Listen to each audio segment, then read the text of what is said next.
नमस्कार प्रिय छात्र और छात्राएं, मैं जितेंद्र कुमार रावत अमन कंप्यूटर शॉर्ट हैंड सेंटर आपका हार्दिक स्वागत करता है।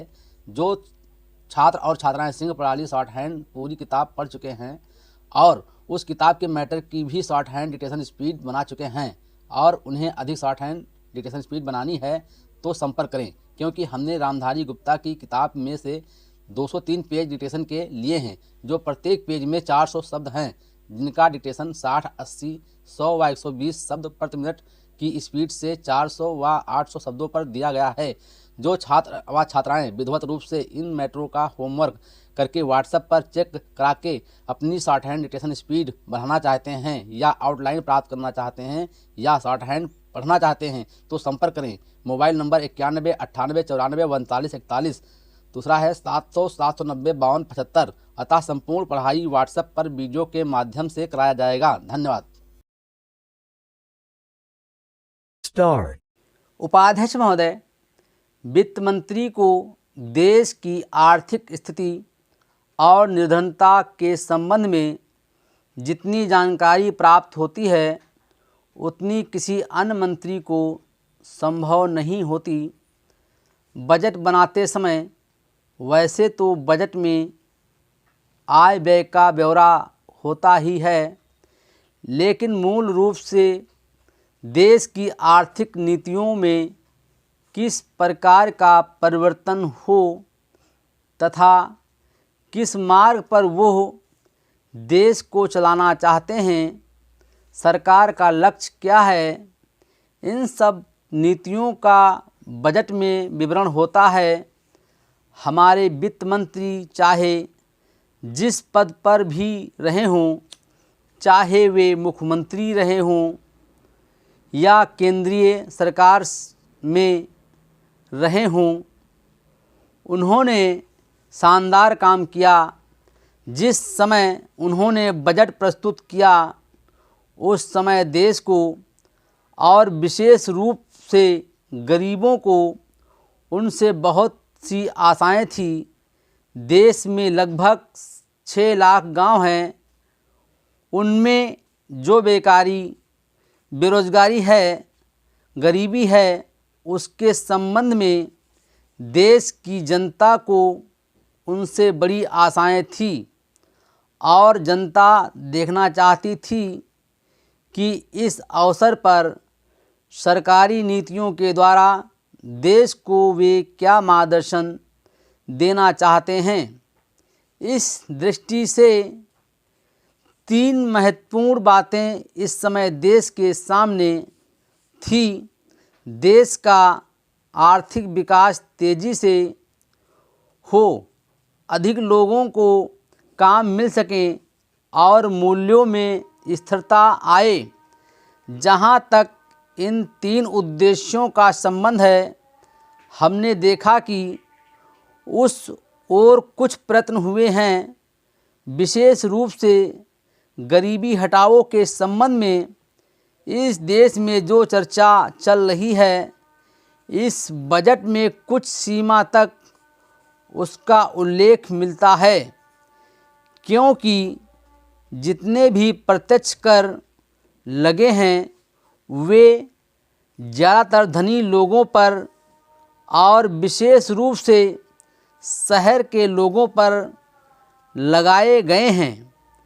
इस तरह से जो एक प्रकार की आर्थिक असमानता हमारे देश में चल रही है, उसको दूर करने का प्रयत्न अवश्य किया गया है। लगभग 5 दशक पूर्व जब हमारा देश स्वतंत्र हुआ था, उस समय देश में जितने सरकारी कर्मचारी थे वे ऐसा समझ बैठे थे कि अब तक देश में जिस तरह से अंग्रेज़ों का प्रशासन चल रहा था उस तरह से काम नहीं चलेगा, क्योंकि कांग्रेस के जो नए लोग आए थे, जो मंत्री बने थे, वे लोग धन के मामले में त्यागी आदमी हैं। धन से उनको मोह नहीं है, लेकिन बाद में उन्होंने देखा कि हमारे मंत्री लोग भी उसी तरह से शानदार जीवन पसंद करने लग गए जिस तरह से अंग्रेज करते थे। उपाध्यक्ष महोदय, तब उन लोगों को कुछ आशा हुई कि हम लोग भी उसी तरह चल सकते हैं जिस तरह से पहले चल रहे थे, लेकिन अभी हाल में जो चुनाव हुआ उससे देश के धनिकों के मन में बड़ा संदेह पैदा हुआ कि इस चुनाव के बाद उनकी स्थिति वैसी नहीं रहेगी जो अब तक चली आती रही है। गरीबों और अमीरों के बीच में अब तक जो बहुत बड़ा अंतर चला आ रहा था उसको अब तेज़ी से दूर करने का प्रयत्न किया जाएगा। श्रीमान, मैं आपका बहुत ही आभारी हूँ जो आपने सदन में चालू वर्ष के बजट पर अपने विचार प्रकट करने का अवसर दिया है। मैं इस बजट का समर्थन करना चाहता हूँ। श्रीमान, मैं सबसे पहले अपने दल के नेता प्रधानमंत्री को इस बात के लिए बधाई देना चाहता हूँ कि उनके नेतृत्व में देश में कांग्रेस दल को स्पष्ट बहुमत मिला और इसके फलस्वरूप यहाँ पर केंद्र में एक ऐसी सरकार का गठन हुआ जो कि देश में वास्तव में समाजवाद लाना चाहती है। मैं वित्त मंत्री जी को इस बात के लिए बधाई देना चाहता हूँ कि लोकसभा के मध्यावधि चुनाव में जनता द्वारा कांग्रेस दल को जो आदेश दिया गया था उन्हें स्मरण हो और वो तन मन धन से उसका पालन करना चाहते हैं। वो आदेश था देश में सामाजिक और आर्थिक विषमता दूर करने का, देश से गरीबी, बेकारी और बेरोजगारी को हटाने का और देश के जो पिछड़े हुए हिस्से हैं उनका पूरा विकास करने का, साथ ही साथ इस बात का भी आदेश था कि देश के अंदर इस प्रकार की सामाजिक और आर्थिक व्यवस्था पैदा की जाए जिसके अंतर्गत जनता शोषण से मुक्त हो सके।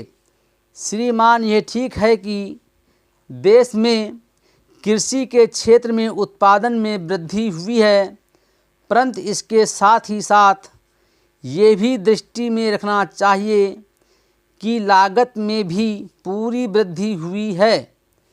इसके लिए आवश्यक है कि सिंचाई के साधन बढ़ाए जाएं और अधिक उन्नत बीजों का प्रयोग किया जाए। आज कृषकों को कृषि के यंत्र मिलने में बहुत कठिनाई हो रही है। जैसे छोटे छोटे ट्रैक्टरों का देश में बड़ा अभाव है, उनके बनाने के लिए शीघ्र नए कारखाने खोले जाएं, जिससे कृषकों को जल्द से जल्द ट्रैक्टर मिल सके। देश तभी प्रगति करेगा, हमारा ऐसा विश्वास है। Full stop.